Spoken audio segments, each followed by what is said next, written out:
Hey everyone, just editing the episode that you're about to listen to, and I wanted to give a quick shout out to our pals over at Film Cred, run by editor-in-chief Sarah Sorrentino, who was on the show last year talking about it.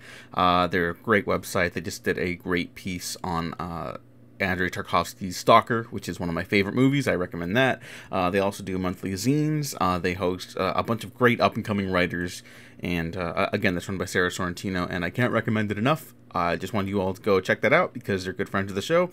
And I want to send support their way. And maybe we'll be doing more of these shout-outs for other stuff along the way, apart from just the episodes that I will upload after these introductions. Maybe I'll do introductions like these more often. Who knows? But yeah, I just wanted to draw some attention to people that I think deserve it. Link to their Patreon down below as well. Have a great start to your week. Enjoy the show.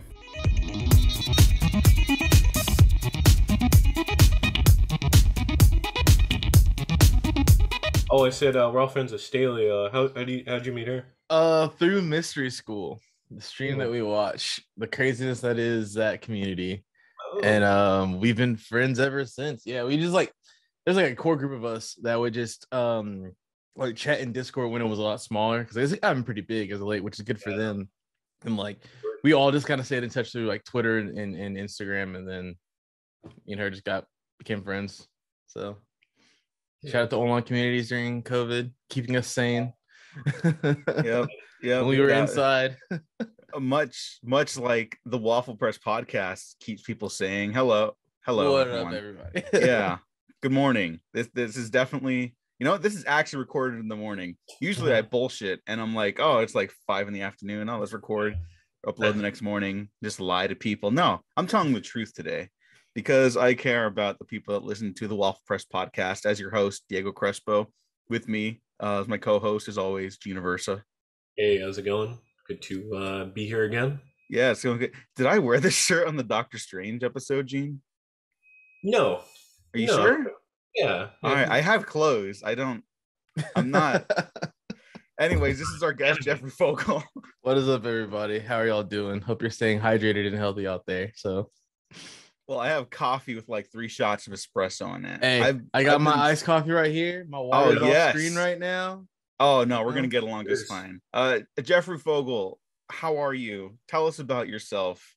I'm good. My normal intro that I do is that I'm everybody's least favorite best friend, because I have a lot of friends that do a lot of cool things, whatever.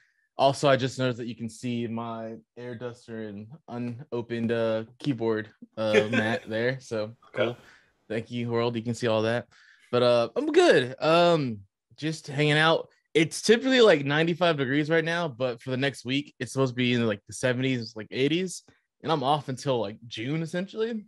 So I'm about to spend a lot of time outside when I'm not like working on some like side projects and napping and whatever. Nice. As of right now, I've been reading a lot of Jujutsu Kaisen and then rereading Naruto and One Piece, because I never got to finish Naruto as a kid. In One Piece, I moved. I lived in Japan for a few years, which we can talk about that later. I was reading One Piece for a long time. I moved to Japan and just could not find the books for a while, because then it was when One Piece was like people knew about it, but you were still going on like the dark web back then to go find it, to read about it. Yeah. And then now it's like huge, so I'm just rereading that. That's a decades long anime right there. Excuse me, manga. It's crazy how I stopped reading it exactly like 20 years ago, and we're back in it, and it's like, wow, this is still going. Yeah. Okay.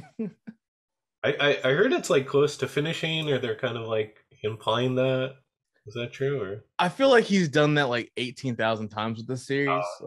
There's clear cut points where you could stop the story, but in my opinion, it's a lot like with Terminator. How because Terminator is like a time travel movie, you can always have different Terminator movies. Whereas like One Piece, this is with the ocean and the Grand Line and all that stuff. You can have infinite amount of pirate stories for them, and never run out of material. So Luffy is the boy. I was gonna say, what does Diego know about One Piece? I have actually seen the first 75 episodes of One Piece. So Gene knows this, the podcast knows this, but I'll just explain to you, Jeffrey.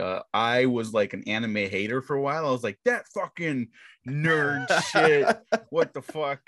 And then I saw Cowboy Bebop, and I was like, "This is the greatest thing that's ever happened to me." And then Cowboy another friend, Bebop's like everybody's gateway drug into it. it Like, totally is, and it's like it's a top 5 Diego thing, anything ever, basically. Yeah. And then the same friend that recommended me those by giving me them on a hard drive was like, "Okay, yes. next up, you gotta watch One Piece." And I was like, "How many episodes?" And he's like, "Well, here's the thing." It hasn't stopped. We're at $3.99 while you're hopping in. Yeah. I had a friend one semester, which I'm not going to name names, but they never went to class that semester. They watched One Piece, which at the time was at like episode like 500 or 600. One Piece from episode 1 to 600 in a semester. Wow. See, I didn't continue One Piece, and here's the thing: I actually really loved it. I think it is a blast. I think there's the writing and the character stuff's really great, and I want to continue it. It's just incredibly overwhelming. That's all. It's a lot. It is a lot. Like, whenever my friends ask me, like, "Oh, I want to get into anime. What should I like get into?" I tell them, if they say, "I've heard about One Piece. What about that?" It's like, One Piece is great, but you need to start off with some smaller, easy digestible animes, because One Piece will always be there because it has never stopped. So you can watch One Piece in 480p and now watch it now in like 4K if you really want to. That's how long it's been going on. Yeah, it'll never die. Do you have any thoughts on because I think it went the rounds on Twitter was the 4Kids dub of Oh, so it's funny you mentioned that, because some people don't realize that One Piece failed in America twice on the network. 4Kids was the first attempt, and then Adult Swim was the second attempt, or Cartoon Network. I think it was Adult Swim block when it was that, or the Toonami block at least. So what people also didn't realize, One Piece was very expensive to dub, and 4Kids, which, let's be real, the Yu-Gi-Oh dub, it's fun, but it's not a great dub. It's just fun for what it is. Yeah. One Piece dub was just like a train wreck, but you didn't want to turn away because it was still interesting at least. Yeah. So I give them props for trying, but you got to call spade a spade. It wasn't a great dub, and that's fine. Like Gundam Wing is not a great dub. In fact, Gundam Wing is not a great anime, but it got people into Gundam in the West. So. Yeah, did its point. Yeah, man. But no, that's those 4Kids dubs. Can't say there's a good one. It's a shame because there's so many like fun series they had and shows that were not dubbed well, but are just lost to time because that company just is in shambles. Like nobody knows who has the rights anymore. Yeah, it's kind of like a microcosm of like other problems like in the film and television industry. It's like our Gene and I's boys, Siskel and Ebert. They always come up on the podcast because they're like the most famous critics of all time, whatever. And I love looking back at their old clips on YouTube, but it's like you can't find old episodes anymore because the network didn't like save them. They didn't. They never scan them digitally, so they're just like, oh yeah, we just use those tapes for like other stuff, and it's like, and we're seeing that happen more and more with like other stuff. And sorry, that's a weird tangent. I just have like a lot of thoughts about it's that. fine because I can tie that back in because like I work at Adult Swim and like because of our birthday this year, a lot of that stuff got put in HD on YouTube.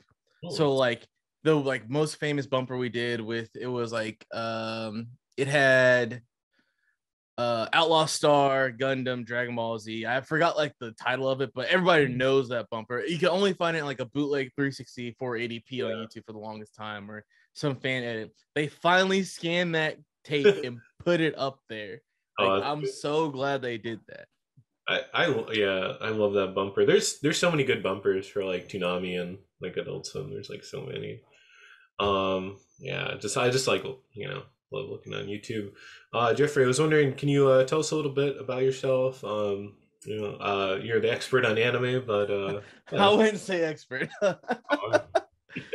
I like have my foot just enough in the anime to like the ones that I like and enjoy, but I have those friends that just take it way too overboard because the elitists of the world in anime, it's just like, yeah, I'm gonna go over there. But I also run a podcast. I stream and I run a podcast. My podcast is called Operation Gundam History, where we're going through the universal century of Gundam universe anime.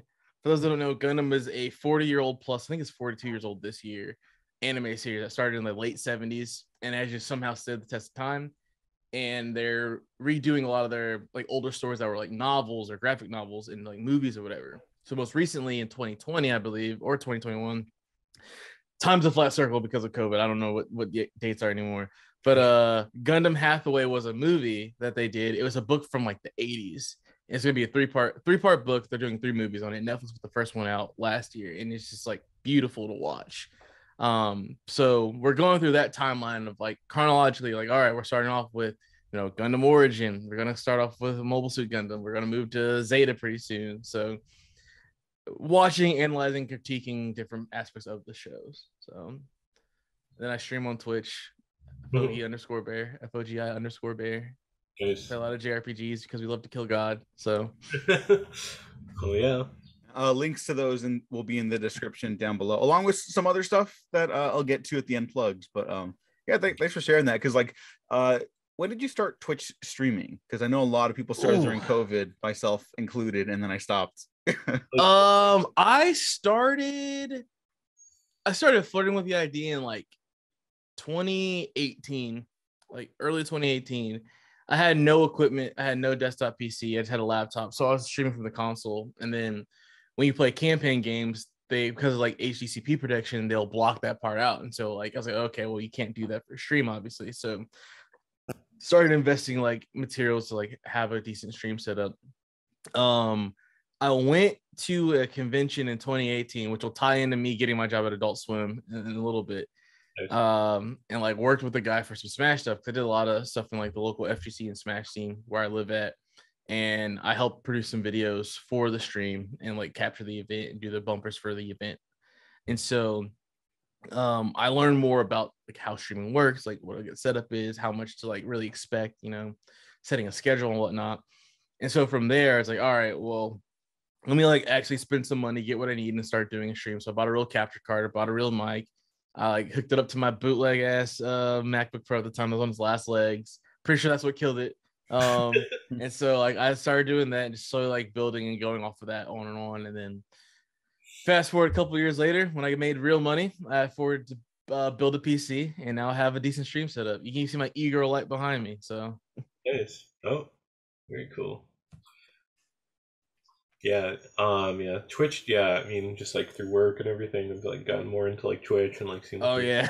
Yeah. And it's fun, yeah. I mean, there's some like Twitch streams where it's just like, like the most niche specific thing. So yeah. Yeah, carving your own audience is fun, and like having recurring people. Like I met some people that are in my Discord now that are like really cool. We'll just like go in there and talk, or we watched the Game Awards and got potentially belligerently drunk while doing so on camera. So that was an interesting Game Awards to get. I'll say that. It was so like I enjoy the spectacle of it all because like I know we work in the industry. Like we know people put a lot of time and effort in putting those shows on. Mm-hmm. So I'm never going to criticize like the show itself. I might make fun of like a blunder here or two, like if somebody mispronounces something or whatever. But it's always just a good time, or like I'll make fun of the game itself, not like the presentation of the game. Mm-hmm. And it's just fun to like sit back and see like, man, look at how far we come. We used to be in the basement, people making fun of us, or in the arcades, and now it's like we got our own show. Mm-hmm. Oh yeah. And it constantly overwhelms the Oscars in terms of views. And you'd think they'd adapt to that like presentation format. It's like, look what happens. The problem with the Oscars is the movies that are nominated nobody wants to watch. Yeah, I think there's part of that, but like I don't know, the movies are in such a weird place too, because it's like there's the superhero stuff, that's the big blockbuster stuff, and then there's the dramas that like people, I don't know, a lot of people like will watch them and then be like, oh, they're good, and then some of the superhero stuff's like, oh, that's good. And I don't know, it's such a complex issue that I don't even, that's a whole other podcast. But like it's a mess over there. I don't know what the fuck. I was gonna say, if it wasn't for the slap, no one would be talking about it. Would be the worst rated Oscars. That totally gave it that ratings boost that made it only the second least watched Oscars of all time. So but it's wild because like we were watching the show at my friend's house, and that happened, and like we thought just like a technical error happened because the American feed got cut, and then like 2 minutes later, shout out to the internet, we get all these clips from like overseas in Japan and Europe or whatever. It's like, oh, No, that was on purpose because that was actually not a bit. And like, I was like, wow, the Oscars got the biggest free publicity they could have asked for. And they're like, oh, we're upset about this. It's like, nah, you need to pay those people. That's what you need to do. Yeah, you know what? Here's the Oscars thing, and then we'll go back into like anime Adult Swim and the great work of Jeffrey Fogel, our guest. But here's what they need to do. They need to stream it on multiple platforms. It cannot be channel specific anymore. No one does that. It's just not the way the world works. They need to genuinely care about the stuff they're presenting. Whatever gets nominated. This is me setting apart all bias because there have been some stinkers. I actually thought the last year's lineup was pretty good for movies, but there have been some fucking stinkers that have won Oscars. It doesn't matter. You have to like totally throw your weight into like what movie lovers like, so movie lovers will show up to it. Look, I love Tony Hawk. What the fuck was he doing presenting an Oscar this year? Did that happen? Yeah. Did that happen? Right? I didn't watch it live, but if Tony Hawk loves, like, if he like loves animation, I'd rather have somebody who like loves a particular category present an award than like, oh, here's a bit of us making fun of animation and then Disney winning this award for the 15,000th time. Like, oh no, completely. Yeah. Cut the bits, cut the skits. No one cares about that. The stuff people remember from the Oscars are like the blunders or the really sincere stuff, you know? Like, remember when everyone stood up to like cheer for Martin Scorsese, who lost to the winner who started the cheer for him? That was like the last time I was ever happy, you know? Yeah. And it's like, you know, just you got to lean into the happy accidents or the very unhappy accidents.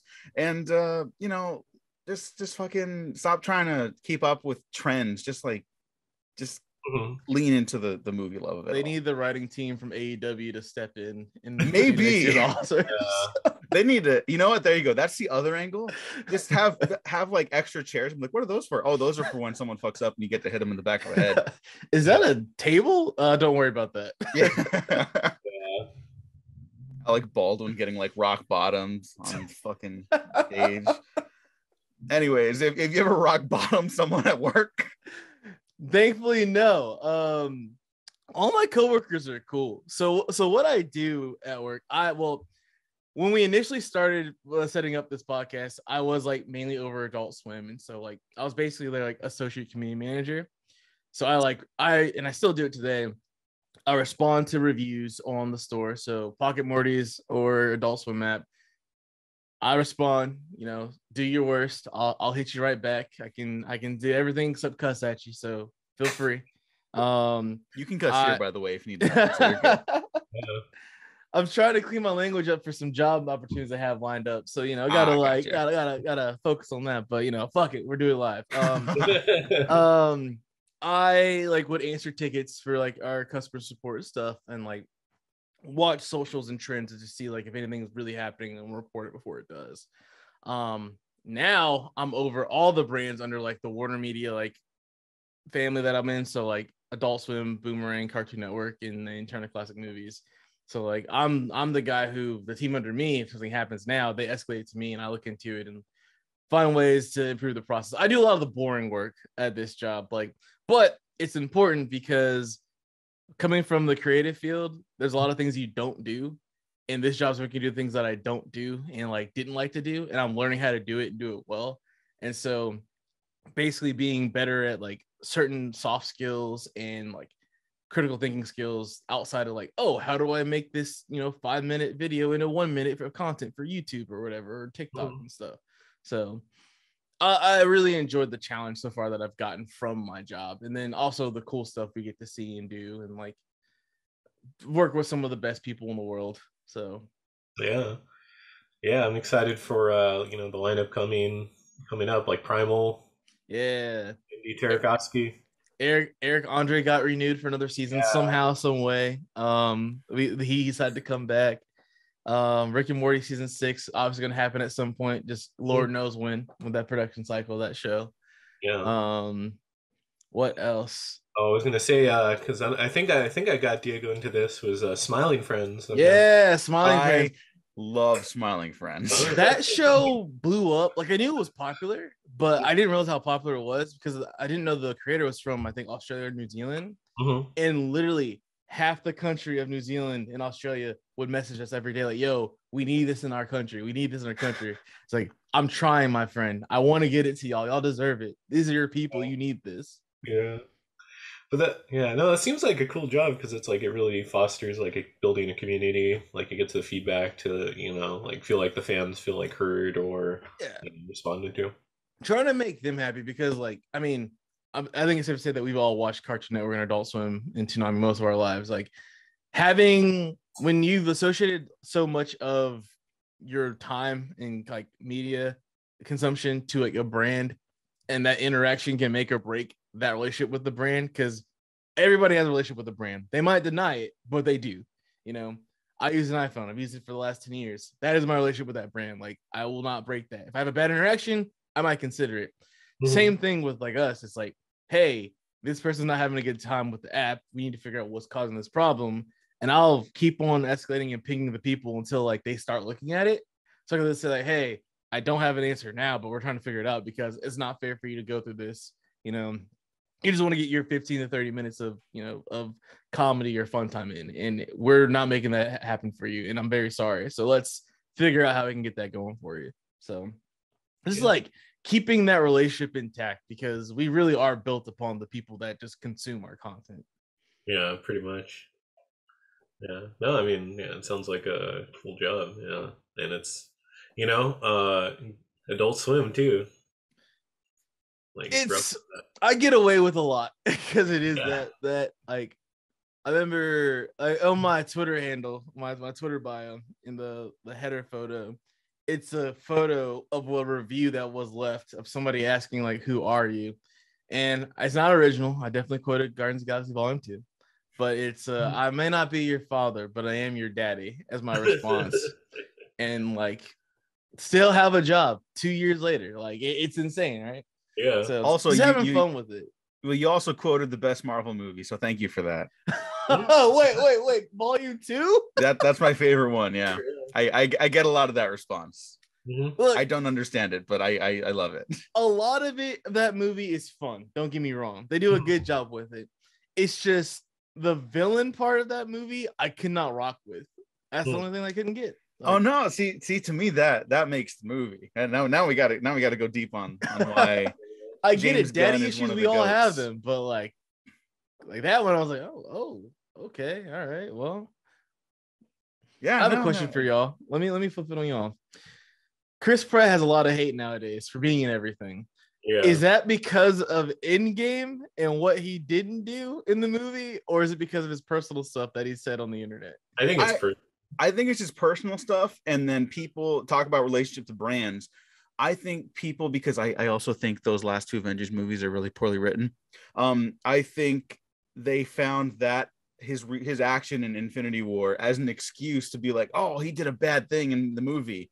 Mm-hmm. I have all these other feelings associated with him from real life. Let's get him.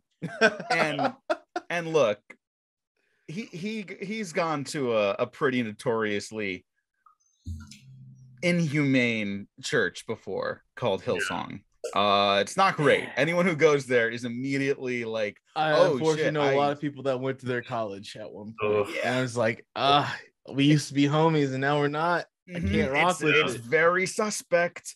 But I think Chris Pratt, I still think he's a quality actor, and to his credit, he listens to his PR team and is probably like one of those old school Hollywood conservative liberals where he's like, I get along with everyone. And it's like, well, maybe don't get along with them, dude. But okay. It's also like, hey, Chris, you might think that, just never say that in public because you are Chris Pratt. Yeah. Like, and I think he also has like a very like fluffy, lovable like persona as a movie star. People liked him from Parks and Rec. When he became an action star, everyone was like, we love him. And he's got an inherent like ability. And so his reality might conflict with that a little bit. That's nothing of his quality of character. I'm just saying. I'd rather I know that you hate certain groups of people up front. So I was like, all right, cool. I know who to avoid. Thanks for being honest and letting me know that, all right, you're a low key, borderline terrible person. I'll see you on the other side or wherever I see you. Yeah. Yeah. Indiana Jones. Oh yeah, that That's a whole other can of worms too. So anyway, he's Mario. Oh my god, no, I forgot. I have to say this joke where it's like, did you see the video where he's reacting to his casting in Mario? No, I did not. He's like really like he looks like he's on the verge of tears. He's like really happy. He's like, it's me, Mario, and then like, No. he's like, that's not the voice. That's not the voice. He's like, I'm so excited to be voicing Mario. Dreams come true. And it's like, I feel like, because he's like saying how much a fan he is of the video game. I feel, this is just me speculating, where like he was really proud of that moment in terms of like life moments. It's like his first marriage, his first son being born, his second marriage, and then being the voice of Mario. That's like his top things of achievements for Chris Pratt. He's like so excited. That's like his life goal, and he got to do it. So, but Italian erasure though. Gene, that might be the meanest thing you've ever said on this podcast. Really? That was pretty mean. Yeah. Oh man. I think that's Mario, a great build for that joke too. Like, yeah. I was keeping that one in the chamber, but no. Mario joke.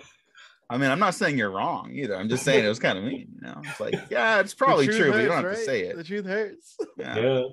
Well, he's a jerk. So. I think Mario would have made a cool looking anime. Yeah. There's an animated Mario in the 80s. Oh yeah, that disaster. Yeah. Which the fact that Mario has survived that anime, you know, Mario and Sonic have opposite trajectories. Mario has terrible media presence, but amazing games. Yeah. Sonic, good media presence, maybe 3 good games out of the plethora of games they have. Yeah. And it's like, what went wrong with both these franchises? It's like, you make so much money. Your content should all be good, no matter what. You know, Sonic Adventure, good. Sonic Adventure Battle 2 was my gateway to the Sonic stuff for sure. Yeah. That goddamn Chow Garden to get the secret ending and whatnot. Like, I love the chows. The chow addiction got me into Animal Crossing because I was like caretaking, you know, because it's like a babysitting game basically. And then I was like, oh, Animal Crossing is great. And I was like, oh, what else gives me this kind of rush? And I was like, oh, RTS games. Okay, it's kind of similar. Sure. That's a very stark contrast. So, Animal Crossing, RTS, let's do it. Warcraft, yeah, no, that's how my brain worked back then. Yeah. And by that I mean it didn't, but like it made sense to me, you know? Yeah, exactly. Yeah. I guess going off of animes for that, what are the earliest memories of anime you could tell us, Jeffrey? Oh, so obviously, like we all watched the Pokemon anime growing up, and like that's like the gateway drug for like our age range, right? Yep. But I definitely remember, of course, we probably have the story as well, staying up way past my bedtime on the weekend, and like Yu Yu Hakusho theme starts playing. Like, oh, this song is sick. What is this show? And like, you know, we don't have like DVRs, like video on demand back then. So like, I'm jumping in probably like episode, I think 23 in the whole like series, just like watching it and just like, oh, this is sick. This is tight. Yeah, I like this. I like this a lot. And then let's watch some Inuyasha off of that, and then of course Dragon Ball Z is like the one that hooked us all.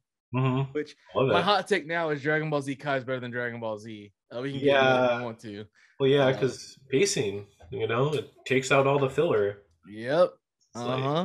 We spent so many hours of our lives watching just conversation pieces, and then cool. Here's the payoff a week later for a big fight. But yeah, I did that, and then what really like did it in, which is gonna sound really like an otaku here, moved to Japan because my dad was in the military, and I just kind of got thrown into that because you know they didn't have as many like American channels for like when stuff came on. Like the schedule's always weird because you know we're 13 hours ahead of y'all stateside, and so I'd be watching like the Pokemon anime in Japanese, like way ahead of where I was in the States. I watched Naruto in Japanese, One Piece in Japanese. I probably watched some other weird stuff in Japanese. I just didn't know what it was at the time. Like to this day, I watched Akira like in Japanese in a public square on an LED screen before I ever watched it on like a TV or whatever. No subtitles at all. I just watched it. Like, and so the visual aspect and the music is what got me, because back then, like, I couldn't read or understand Japanese, still can't fully understand it today, but like I would watch it because like, oh, this music is nice, or oh, like it's colors and like how they use like colors, sound, and everything come together really well, and that got me hooked. So that is my love story of anime, and then the addiction that is anime. Yeah, it's it keeps pulling you back in. Like I'm wearing my Fully Cooley shirt where Nice. yeah. New seasons got announced. Yeah, I'm Yeah. gonna check it out. Yeah, I still haven't seen like some of the progressive and alternative, but they're only like 6 episodes each. So I'm gonna catch up at some point, just get around to it. Because it's like I was gonna say, for anime, you just like start one and then you start another. Because it's like started Fully Cooley and then I started like I don't One know. ends is like, I need to get my next fix. Yeah, Oh, yeah. here, I got a question really quick, if I can. Mhm. Jeffrey, what are your thoughts on Attack on Titan? Mm. That's a pretty popular one right now. So I don't judge people for watching it, but I think that it is not a good show for people to consume. Yeah. Because of the symbolism and the messaging in the show. Thank you. Like a lot of people, like I got flack for it from all sides for like a solid like 2 weeks from friends, because I was like, I watched it, like I tried watching it twice, and every time I watch it, it's like something doesn't feel right about this show. Like it's a period piece, but I like it feels like it's World War II, but it's not saying World War II. And then I started reading some articles about it, and then a video that got taken down, but it was like a 30-minute long video, just like giving you the details of the allegory and like the backstory of the creator and whatnot. I was like, oh, this creator is problematic. Mm-hmm. That's why the show is built like this. Yeah. Okay, cool. And like a lot of people will cough it up to, oh, it's just, weird Japanese culture bullshit. It's like, no. That's not weird culture. That is their far right still being like in the hooks of everything. Like we have our far right and how they're like, just violent and hate everybody and everyone that's not a rich white person. Mm-hmm. Theirs is like, we're going to indoctrinate people by having them watch this thing and they're going to support it.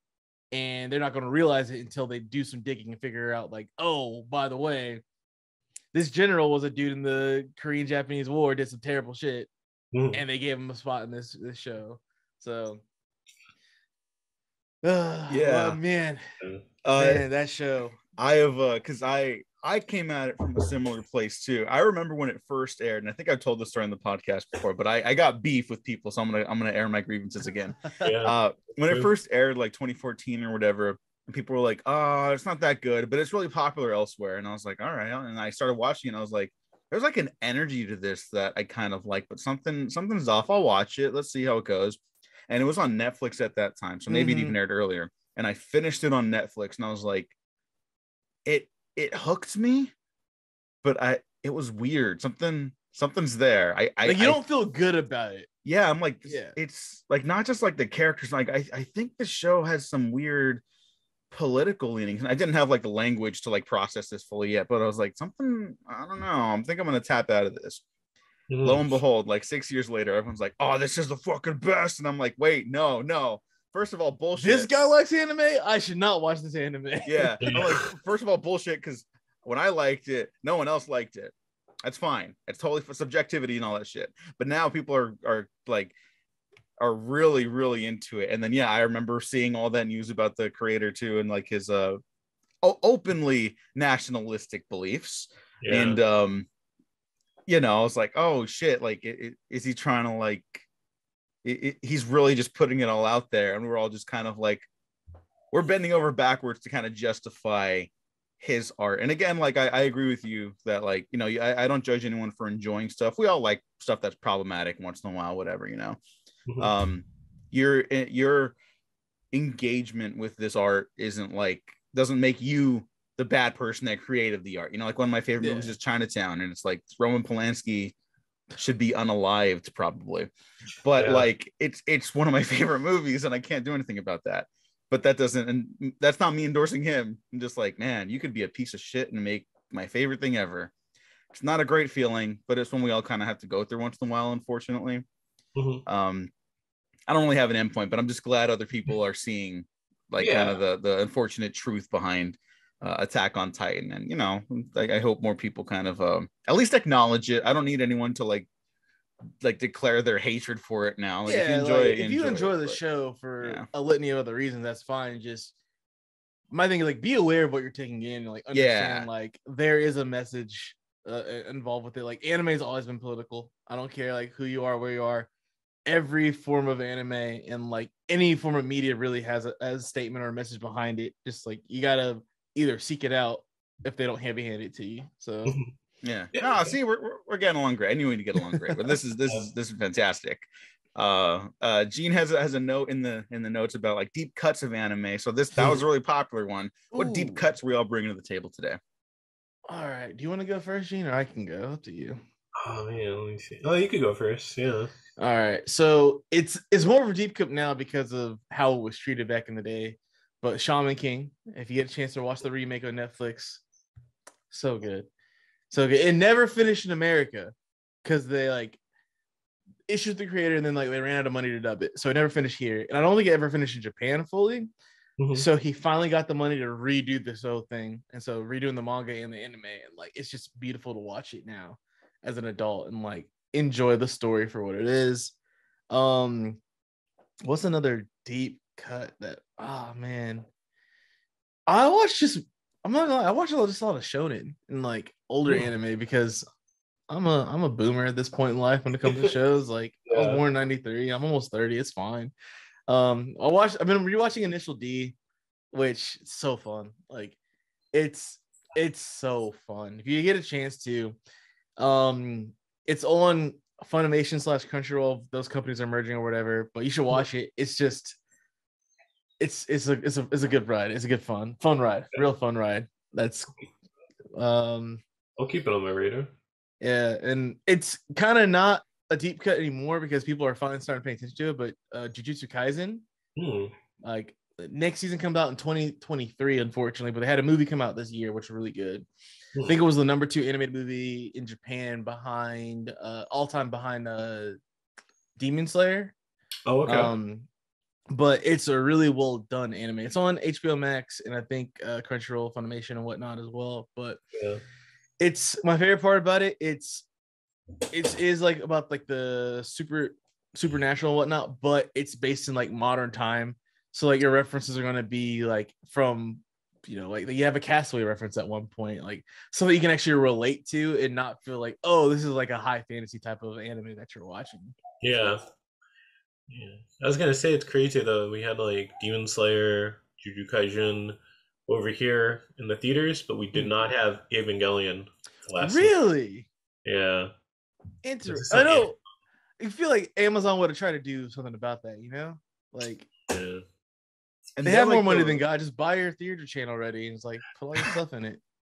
Yeah. I'm surprised they haven't. But like they're also Amazon, they're the one like streamer that's since the beginning of their streaming has been like, no, we're gonna release these in theaters first. Mm-hmm. That might be why the new Suspiria bombed. But like, I'm grateful that they did that. Like, I really wanted to see that Evangelion like in a theater.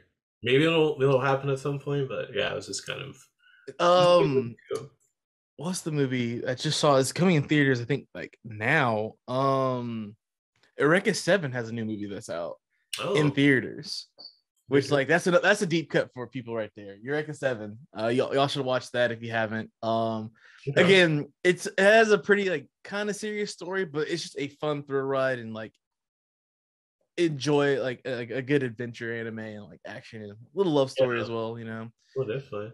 And then I'd say trying to pick between two of them. Two of my goats. My goat anime is obviously Samurai Champloo, which people like don't give her the respect it deserves.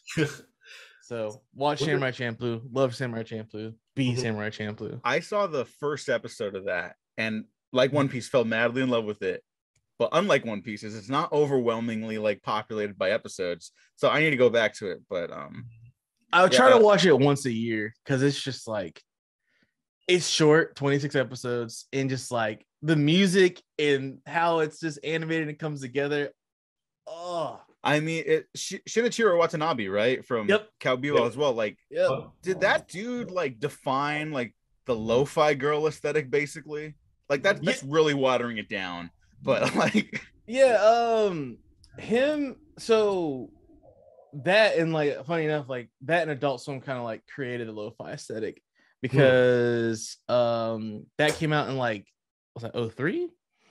03, New Jabez was doing the music, and then we kept putting out the stuff and then having music that was like that in like bumpers and whatever, and then just kind of took off from there. Which is really neat to see that like a lot of subcultures came from this one place that I work at. Yeah. No, we are the father of your anime addiction, everybody. I love the was the bumper that came out. It became like a TikTok trend. It was, the dude, that guy, yeah, Bono 3000. that was fun for like a week, and then when my friends started sending me their TikToks and other TikToks, I was like, guys, I'm not on social. I don't want to do this. I went on a date with somebody, and she's like, "Oh, have you been seeing the Adult Swim TikTok trend?" Is like, obviously, like I can't not see it at this point in time. She's like, "Why haven't y'all done anything?" It's like our brand is not to like jump in on trends and do stuff. It's like we set the trend. Yeah. And so we're not gonna. We did like one, just like say thank y'all for participating or whatever, but we're not gonna populate it with our own content because that's not us. Yeah, that's not what we do. Like we set the trend and then run with it, not like hop in and make it ours. Yeah, no, I think Gene and I both did one, and it was tons of fun. But like that's really cool to hear because I mean that's you guys putting your own stuff forward first. You know, it's like because at some point it becomes like an Ouroboros. You know, the snake starts eating its own like branding tail, and that's clearly not happening. Also, people were already like doing the the promotion for you, basically, right? Yeah. One of the most awkward things that happened during that time, somebody wrote in saying like, "Hey, I made a TikTok of like the challenge, but I like, they talked about something like having some kind of like whatever, and like they like etched the logo in their arm. It's like, thanks, but no thanks. Like, don't be this person. Like, could you guys share my TikTok? It's like I'm blocking you. No. Yeah, that's good. I mean that's also like a legitimate concern too, right? Because like a connection through social media and whatnot's like they see you all the time. You don't see them all the time, basically, and then they presume that there's an established or to paraphrase someone, parasocial relationship. Yep. And it's like, no, I don't know you. Sorry. I can't help you, but please give me space. We're a cool brand that has our corporate overlords tell us what we can and can't do, and like it's fine. Like I get it. Like I love y'all, but please don't do this. Don't do this to us. Boundaries are important. I think that's what the internet kind of dissolved a little bit. We gotta relearn those boundaries on social media. Definitely 100%. Yeah, I was gonna say for deep cuts, I'm gonna throw in Robotech, which I got into during the pandemic. I was watching the dub, so it's like kind of they're because it comes from like 2 different animes, I believe, as like the Macross saga. But Robotech's really good because it was one of the first to air in America, and it's a anime just about like these aliens that come in these machines and invade Earth, and they kind of put one city into space. And it's basically just about war, and this is like a kid show. People die. There's all these like adult relationships. The whole thing is like this love triangle between like 3 people. And I loved it. I watched like all the 26 episodes of the first saga, and I can't recommend it highly enough because Robotech rules. One last one for y'all. It's from the 80s. It's a movie, Fist of the North Star. Oh yeah, it's John Cena's favorite. Yeah. Is that real? Is it real? Fist of the North Star? Yeah, John Cena's favorite. Yeah, that's what he said somewhere. Really? Okay. Yeah. All right. I believe. I just asked because there's so many memes revolving around John Cena. Which I say with love. This is I'm a fan. Go read the piece I wrote on Peacemaker at the Patreon. Free to read. That show's so good, and he's good in it. But like I remember seeing the Scooby-Doo bit where he pops up in that Scooby-Doo direct-to-video movie. Oh, I don't with The know if Rock. you know what I'm referring to, Jeffrey, but I actually don't. okay. Like Cops are So Rock. there's this boulder falling towards the mystery gang, and they're like, "Oh no, what are we gonna do?" You know, they're trapped. And then John Cena jumps in across this canyon, lands set to his theme song, you know, catches the boulder and saves the day. And I was like, "That's not real." It was real. And so that, you know, I just have like reservations about like what is real and what isn't with John I Cena. feel like that's the reference of he's the only one who could stop The Rock somehow, some way when it comes to wrestling. Yeah. He's a better actor than The Rock too. Yes, agreed. You can put John Cena in every role that The Rock has done, and he'll crush it. You cannot put The Rock in any role that John Cena has done. Yeah. Peacemaker is the number one example of that. It is, yeah. Like, yeah, I have like mixed feelings about him as Black Adam, because that's like crazy that movie's been around in development for like 10 years now. So we even hear him, like, he's been casted for that movie for like you said, 10 years. It's like, all right, when's it gonna happen? Yeah, I mean, look, to be fair to The Rock, he doesn't need any credit because he's one of the biggest stars on the planet. Yeah.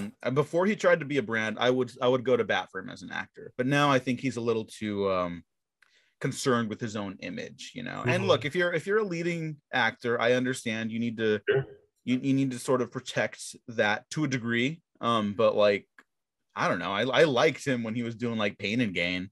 Yeah, I don't even love Pain and Gain, but he's like acting in that movie and doing a good performance. So it's a bummer.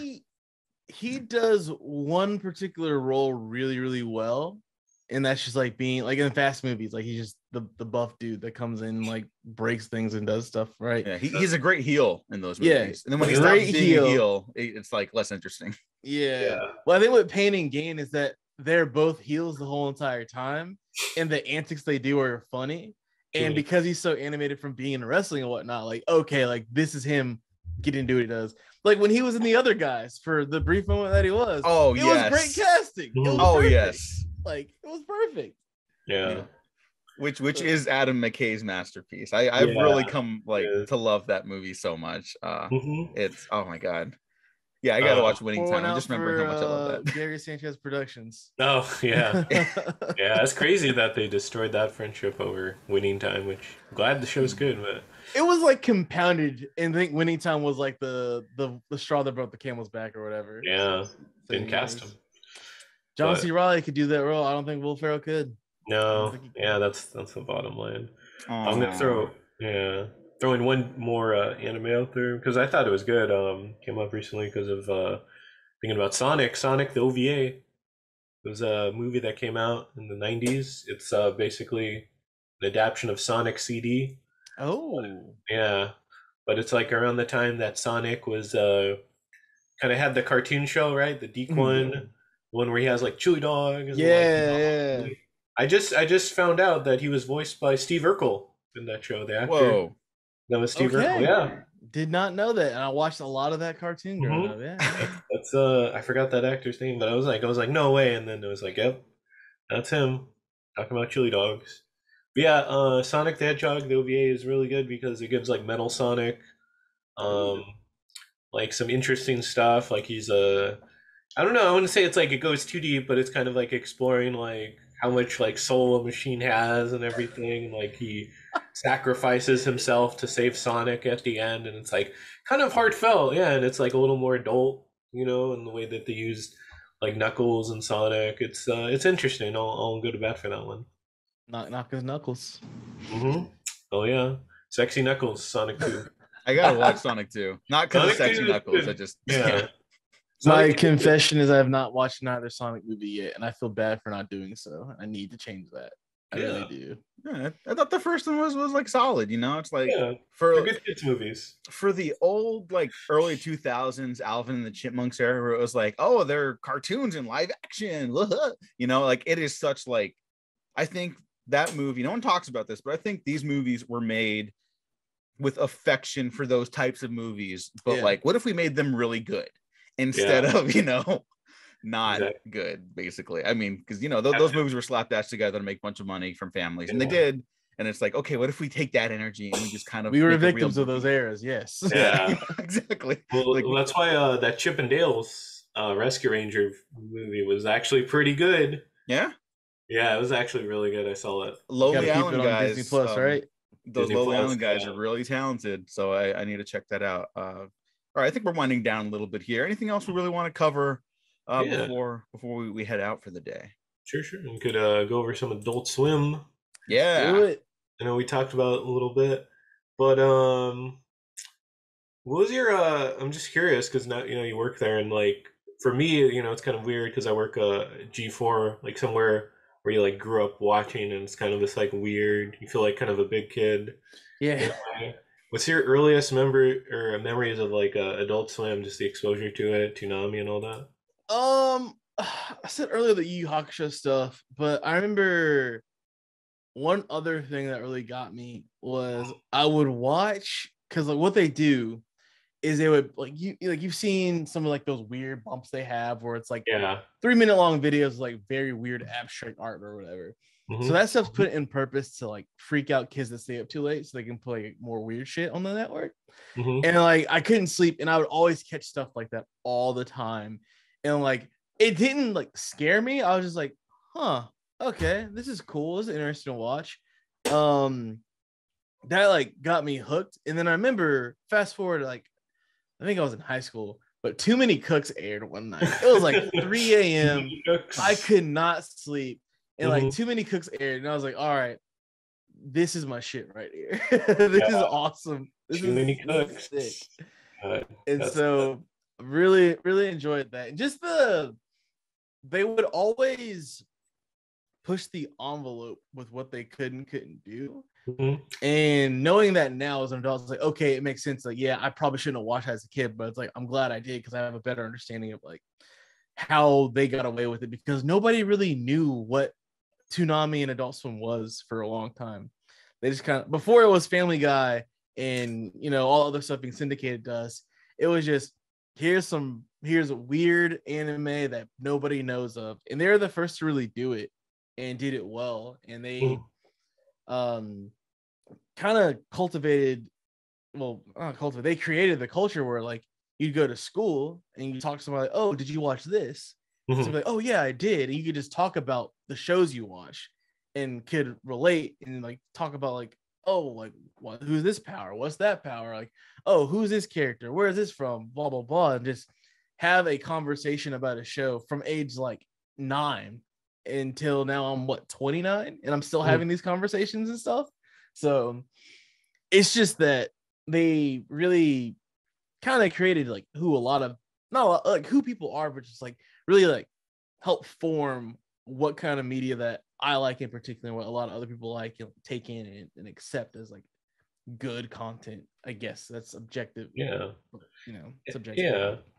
And it's like stuff where like the bumper music, like it introduced you to like, new artists like MF Doom or like Mm-hmm. Plain Lotus was on there. Yep, Philo, Thundercat. Thundercat, They're like the older mixtapes used to do from like '08 to like 2016, 17. Like we still do them every now and then, but not as often. But you go on there, you download that mixtape and like find a bunch of different weird artists and you're like, oh, this is really sick. yeah. So Yeah. Yeah, it's a cool community. I was gonna say though, and then for Toonami, what was your go-to host? Because there's like Moltar. Um, ooh. So I liked OG Tom, but when Tom like died or whatever and came back, Tom 2 was sick, in my yeah, opinion. Tom too. Tom 3 was the one with the eyes, right? Oh no, that was like Tom 4 because Okay, that's okay. like the Tom last 4 one. freaked me out. It still freaks Yeah, I me don't out. like Tom Cause 4. like Tom I 4. like him just having like a shield or whatever, or what, and like Yeah, it not was like having like characteristics of like a face.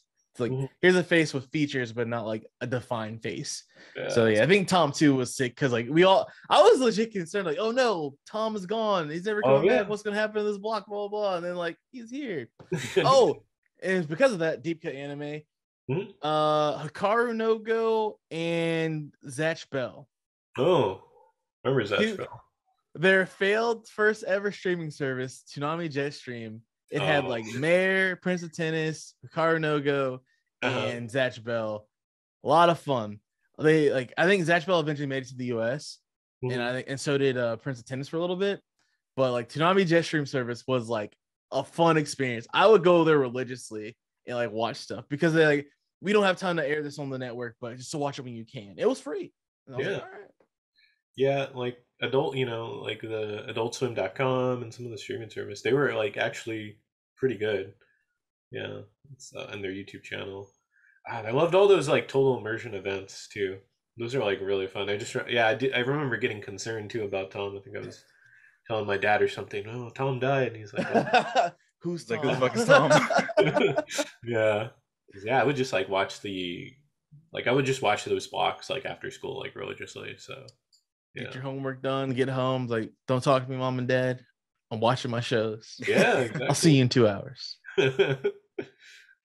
No, I think that's something that I mean, we're all just getting older, so it's going to change anyways. But like, I think with the adaptation of like streaming services, like just being able to stumble upon something is like significantly different now. Like you very rarely will you stumble across something on regular television anymore and be like, what the fuck is that? Whoa. Yeah. And like we're all adults. We have like obligations and jobs and shit, but like it's different. And I had this very vivid memory. I've never been able to track this movie down, but it was on Adult Swim late at night, like 11 p.m. or something like that, maybe even later. I just remember it was like this anime horror movie, and the Toonami narrator was like, "There's something going on beneath Tokyo Bay," and then there was like some weird sea monster like dragging people away, and I remember very like vividly like a leg getting lifted up through the ceiling, and I don't know what that movie was, but it left such an impact on me. I've been trying to find it for like 20 years. Do you remember the year? 2008 maybe, so less than 20 years, but like I've never been able to track it down, but I was like, what the fuck? And like, I've never had that experience again, where it's just this idea of a movie that I have no preconception of existing outside of this. And it's super cool that this channel and this network were able to like bring that, like I do want to track that movie down someday. But the only thing that like was even close to it when I Google searched it 100 times was director Bong Joon-ho's The Host, which is a great movie. It sounds like The Host. It sounds like The Host. It's not. It's animated. Lots of reds. I remember lots of reds because the color red was like so sharp in those images. I was like, this is weird. Never seen something like this before. But yeah, I don't know. It was super cool, and I kind of want streaming services to, and I think Netflix starting to do this soon. Like have like one, like when you linger on Netflix, the whatever you're lingering on starts playing. It's like, why don't they just have like a programming block for like the whole 24 hours where it's like, here, this is what we're showing constantly, right? This will change an episode of this, we'll play a movie, whatever, and then you go down to search for your stuff. Like wouldn't you want to like? I think that makes more sense. That's Shudder does that actually. Yeah, Shudder's great. Shudder's fantastic. Shout out to a friend of the show, Charles Piper, who just got their script greenlit. Nice. Destroy All Neighbors, starring Alex Winter as the titular neighbor, I believe. So looking forward to that. But yeah, Shudder's fantastic. So I would like streamers to get more inventive with that stuff too. Yeah.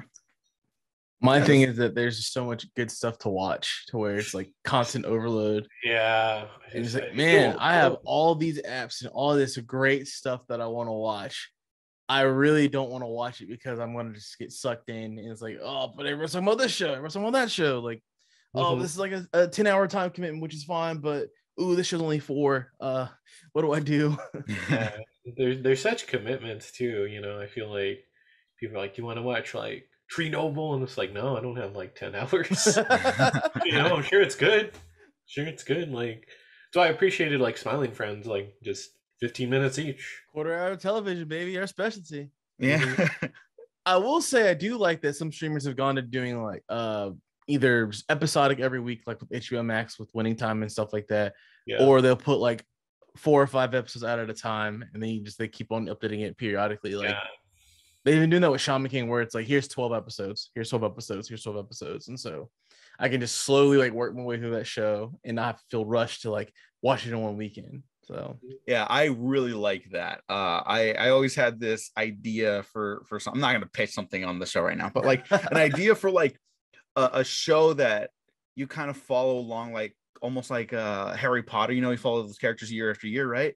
But you follow them over like programming blocks. So it's like this time period takes place in the fall. So you release those episodes over the course of Halloween or something like that. It's like, this is a Christmas special. Let's air 4 episodes in December, take a break. Or like you air 4 episodes all on Christmas Eve or something like that, you know? And it's like, with the adaptation of streaming, you can like do anything. And I'm just surprised people haven't like experimented like that. I needed to get that out there because I think there's so much more like potential than even what's come already. So Diego has also trademarked this idea. So if you steal it, he will sue you. Yeah. No, I mean, I just want someone to fucking do it. Like, just get out there. There's so much more. You gotta protect your bag, okay? We gotta protect your bag. Yes, you're correct. I did trademark it, and I will also hunt you down, anyone that steals that idea. With the power of his lawyers. Yes, my lawyers. Yeah, he's on retainer right now. I am, yeah. I have like I definitely have more than negative $5 in my bank account. So you come with the king, you best not miss. Okay, I think we got it all out of our system. Is there anything else before we wrap up for today? No, thank y'all for having me on. Really appreciate it. Enjoy like talking about nerd stuff, nerd shit, weaving out, you know, getting to chill on a nice breezy Sunday, 70 degrees. So yeah, I'm just like really excited to see what the future holds for the network in particular, because there's some cool shit in the works. And I just really want to say thank you to the people who have watched for all this time and stuck with us. I know not every year, decade's been great. I'll be honest, like it's been rough for the last 3 years I've been there, but seeing you guys like review stuff or leave funny messages or like talk about shows or whatever really like makes my day. But also thank y'all for having me on this show. This has been fun. Thank you for coming on. This was fantastic. You know, our mutual friend of ours, Saley, thought we'd hit it off. So Saley's the real MVP. Yeah, she's out there somewhere on a walk with her cat. So yeah, I think Gene and I are supposed to see her tomorrow. I gotta friggin' what are we gonna watch, Gene? Men, yeah. Ugh, Men. Oh, yeah. No. My boy Alex Garland hasn't let me down yet. But yeah, thank you, Jeffrey, for coming on. It was great meeting you. We got to meet in person at some point. Trying to get out to the promised land of LA, trust me. yes. But also plugs. What else you got going on? I mean, just reiterate what you have going on. Oh, right now, honestly, check out Operation Gundam History. New episodes up. The Twitter handle for that show was Gundam_history. Somehow that domain was available on Twitter. Snagged it. It's mine. Nice. Check me out on Twitch, Fogy_Bear. He'll be there. I'll every couple days streaming for like 2-3 hours of time, mainly JRPGs. Also on Twitter. A lot of sports takes right now because the NBA playoffs, but also I bullshit on there. Don't take anything I tweet seriously unless it's a self promo, because that's the only thing I care about on there. But yeah, I like to stir the pot sometimes, see people get mad and walk out the room, especially with anime stuff. So if you need an anime hot take, I got you. I might not even know what I'm talking about, but I'll drop the hot take and dip to watch you guys argue. So no, you're good. Gene and I got the hot takes locked and loaded. Like you thought my Guardians 2 take was rough. It's today's Alien 3's 30th anniversary, and that's my favorite Alien sequel. So you know, like you said sequel, not the Alien franchise, sequel. So that's the sequels. Yeah, Alien is my goat. Alien, specifically the director's cut. My hottest take on Marvel Universe is that Age of Ultron is the best movie.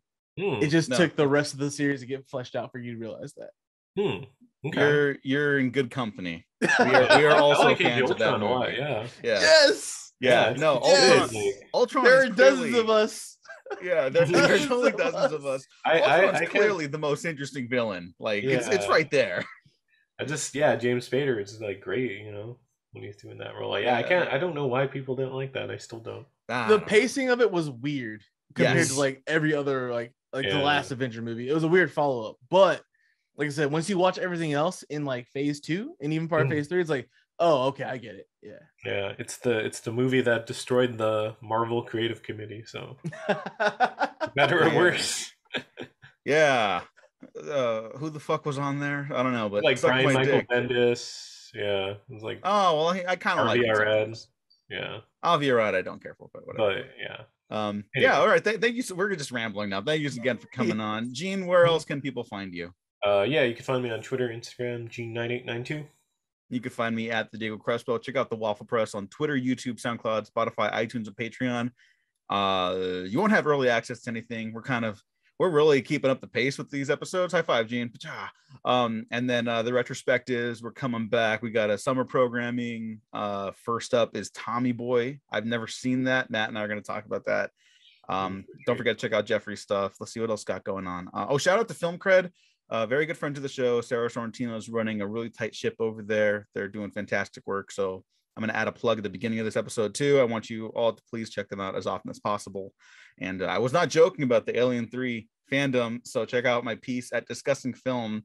I don't really write critically anymore. I think I'm straying away career-wise from that. But our buddy Andrew Salazar asked if I had any thoughts on the 30th anniversary. So I poured my heart out on my favorite of the sequels. And I hope you all check it out because it's a beefy piece. And there's a lot of history in there. So go check that out. Thanks again, everyone, for listening.